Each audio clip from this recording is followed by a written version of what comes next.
Your take? Yeah, I will say that we did see, obviously markets closed, just pretty much right around record highs because we have seen this major shift and real refocus on some of the individual components of the broader AI trade. And so we did see, continual strength from names like Nvidia and Microsoft, other of these AI beneficiaries that really continue to drive overall index performance, frankly. And so breadth does remain relatively narrow, which is a bit of a concern amongst those that are very cautious about the growth right now, this market being so heavily tied to AI and the future of spend there.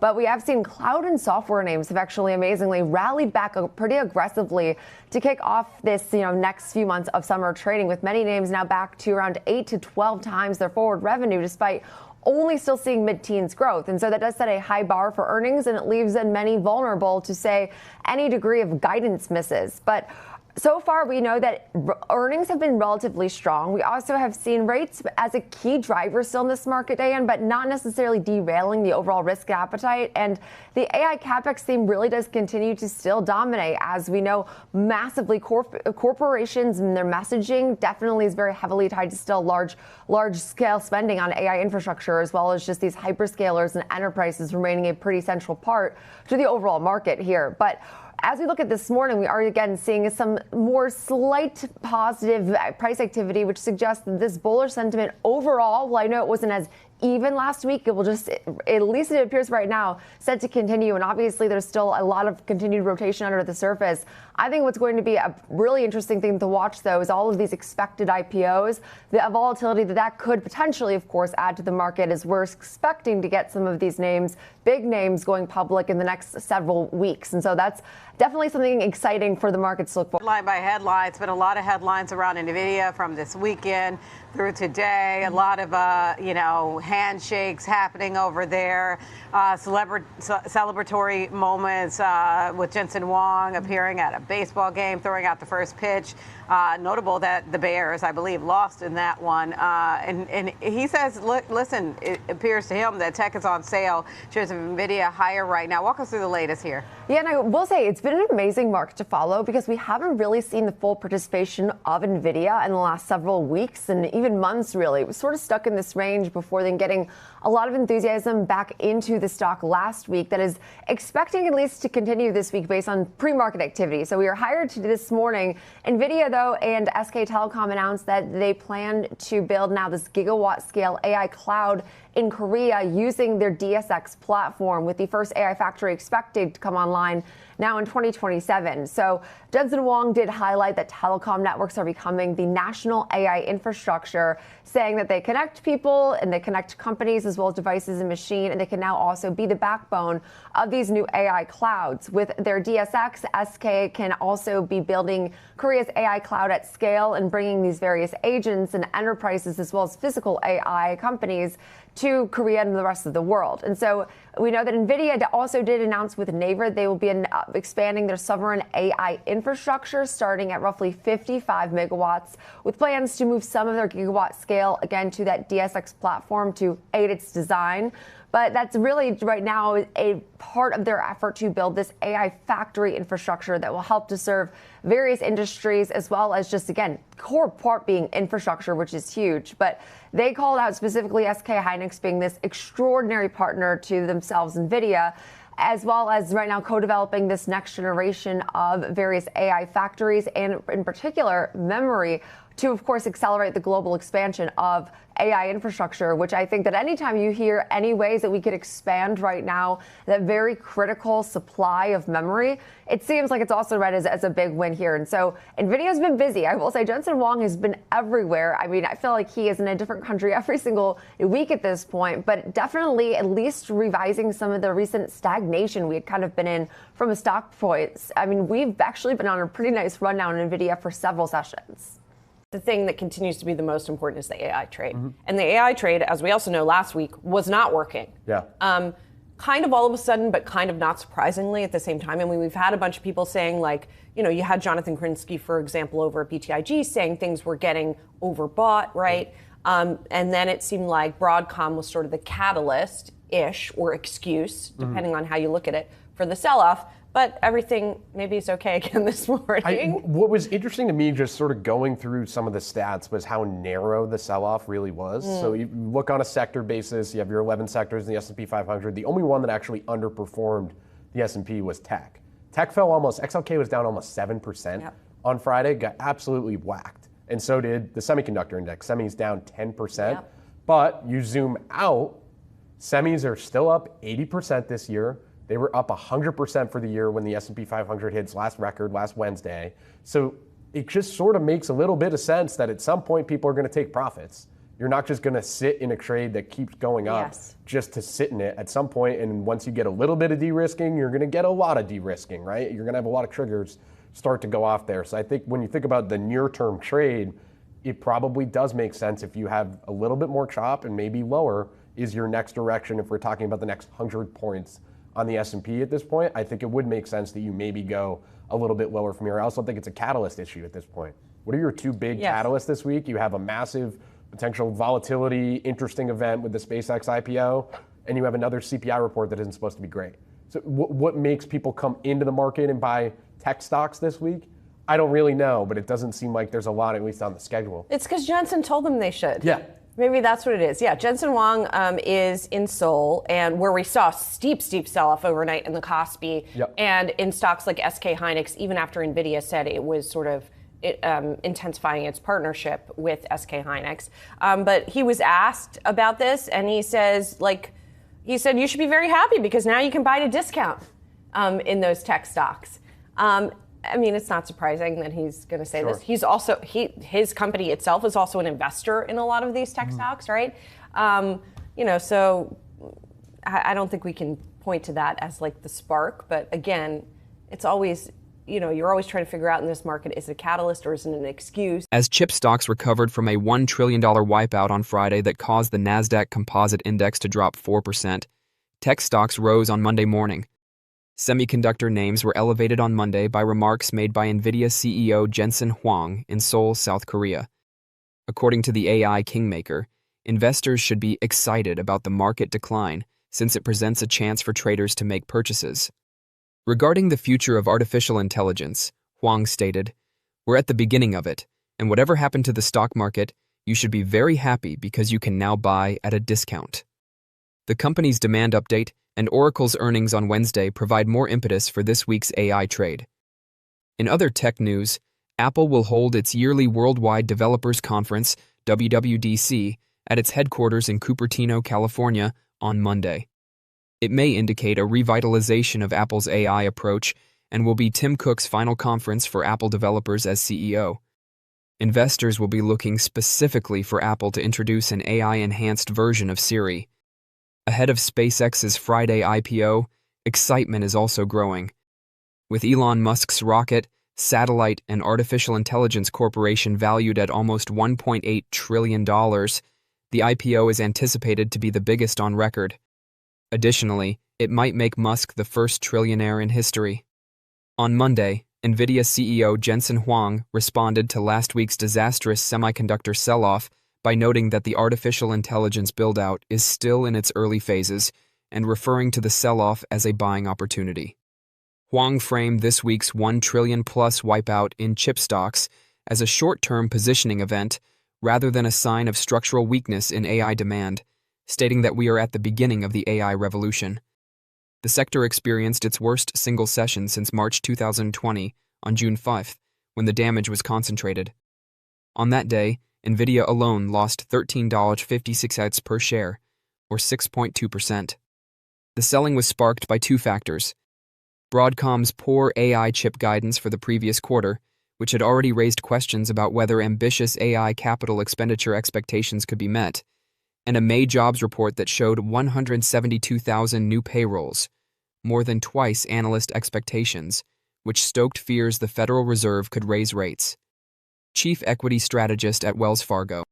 In the immediate aftermath of the June 5th sell-off, Oh-Sung Kwon reiterated Huang's positioning over fundamentals theory. The semiconductor industry was significantly overpriced. We are witnessing a sell-off because of this. Kwon stated, "I don't think the semi-bull market is coming to an end." Mark Haefele, CIO of UBS Global Wealth Management, also spoke calmly on Monday, pointing out that while tech stocks have been under pressure lately due to worries about whether expectations will be fulfilled, business fundamentals are still solid. Not everyone has such optimism. According to analysts cited by Fortune, the Nasdaq's decline is reminiscent of the bubble dynamics of 1999. One analyst questioned whether AI values could continue without future rate declines, seeing 2026 as uncomfortably comparable to that time frame. Nvidia, Broadcom, and Micron are up 2.7%, 3.3%, and 8.3%, respectively, ahead of the open, while S&P 500 futures are up 0.9% and Nasdaq 100 futures are up 1.9%. Even after the small pre-market rebound, Nvidia's 52-week high of $236.54 still has potential for recovery. One of the most remarkable quarters in mega-cap history was just released by Nvidia. Revenue for the first quarter of FY27 was $81.6 billion, up 85.2% year over year. The data center alone generated $75.25 billion, or 92% increase. In just one quarter, free cash flow was $48.55 billion. However, shares are only 10.1% higher so far this year at $205.10. Is it possible for Nvidia's stock to hit $300 by 2027? Nvidia has taken stock of its own achievements. As the market continues to rise, shares have dropped 2.75% over the last week and 1.2% over the previous month. Every macro wobble affects Nvidia twice as severely, with a beta of 2.2. Another overhang is China. H20 export restrictions cost about $8 billion in a single quarter, and management specifically forecasts no data center compute revenue from China in the Q2 estimate. When you combine rumors of declining GPU leasing costs with prominent pessimistic remarks, you get a stock that has moved sideways while fundamentals have surged. The setup appears worn out. The numbers don't support this. There is an overwhelmingly positive consensus. With 10 strong buys, 48 buys, 2 holds, and 1 sell, the street's average target is $298.42. With a base scenario of $255.67 by June 2027, which implies 24.66% upside, a bull case of $265.93, and a bear case of $216.95, our internal model is more measured. 90% of people are confident in that base case. With quarterly profits growth of 214.5% year over year and 95% favorable analyst opinion, the model's caution reflects mega-cap dampener cutting contributions in half. If you remove that, the street appears closer to the right. It would take a 46.3% gain to reach $300 from the current price of $205. A price of $300 indicates an ahead PE of 38x, with a forward EPS of $8. The aggressive objective necessitates an additional multiple expansion of about 2.4x, as our base scenario of $255.67 already suggests 35x. There is justification for that extension. Revenue for the second quarter of FY27 is expected to reach $91 billion, and supply obligations have already reached $119 billion. Jensen Huang stated it plainly. The largest infrastructural expansion in human history, the construction of AI factories, is happening at an incredible rate. He added that cloud GPUs are sold out and Blackwell sales are unprecedented. You have significant per-share tailwinds when you include the $80 billion repurchase authorization. An unexpected hyperscaler capex pause that disrupts the demand story is the main risk. Nvidia's current trading position in relation to its earnings power. Nvidia is trading at almost 26 times forward earnings at $205.10 on a forward EPS of $8. For a company that compounds revenue at 85% and earnings at 214% annually, that is inexpensive. There is space before the company reaches its previous top because shares are currently between a 52-week low of $140.67 and a 52-week high of $236.26. At 17,956%, the 10-year return is astounding. The true challenge here is sentiment. Is $300 realistic? A 46.3% gain and a 38x forward multiple are needed to reach $300. It's not a long shot, but it's a stretch. Gross margins must remain close to 75%. Blackwell and Vera Rubin sales must maintain triple-digit data center growth, and forward EPS projections must move toward $9 by late 2026. It would be derailed by a significant CapEx slowdown from hyperscalers. We've laid out the strategy for Nvidia to hit $300 by 2027.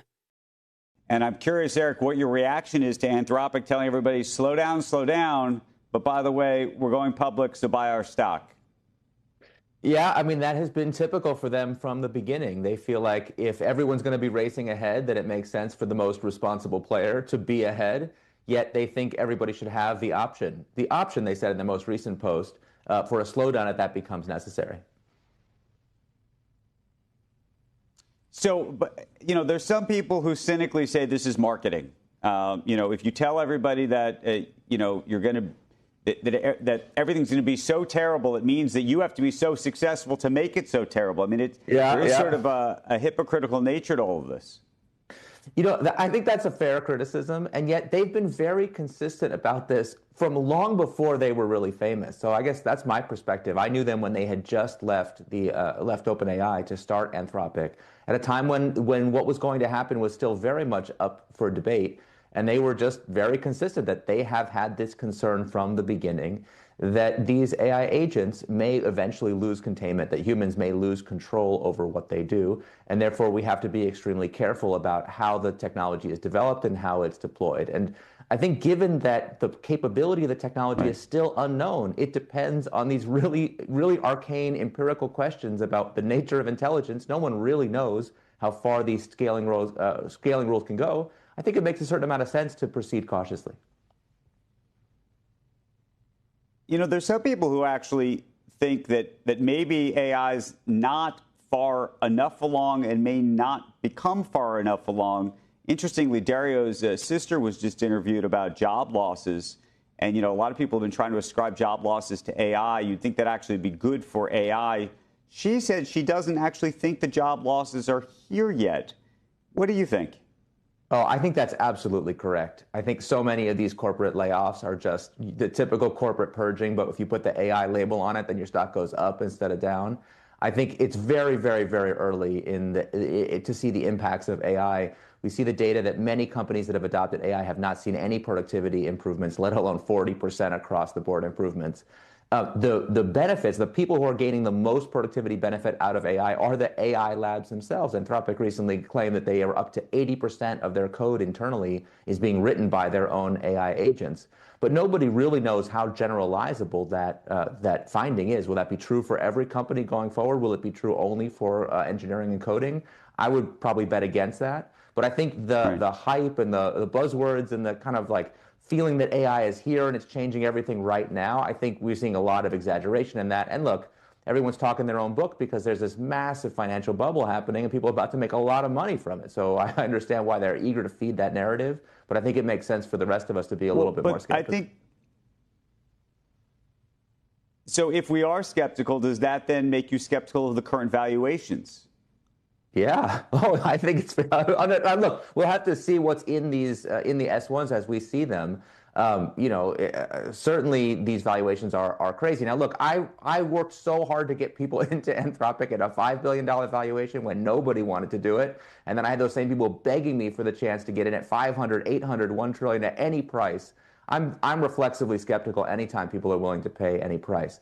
Now, that said, of the current AI leaders, I mean, I think I'm very bullish on Anthropic, and I think they, seem like they act with the most integrity. They've been the most consistent in their statements. They seem the most focused and have the lowest cost basis. So I think they have a lot of advantages. And we see this in history, as you well know. We often see transformational technologies accompanied by a financial bubble. And just like in the dot-com era, it's very hard to know who's the Amazon and who's the Pets.com.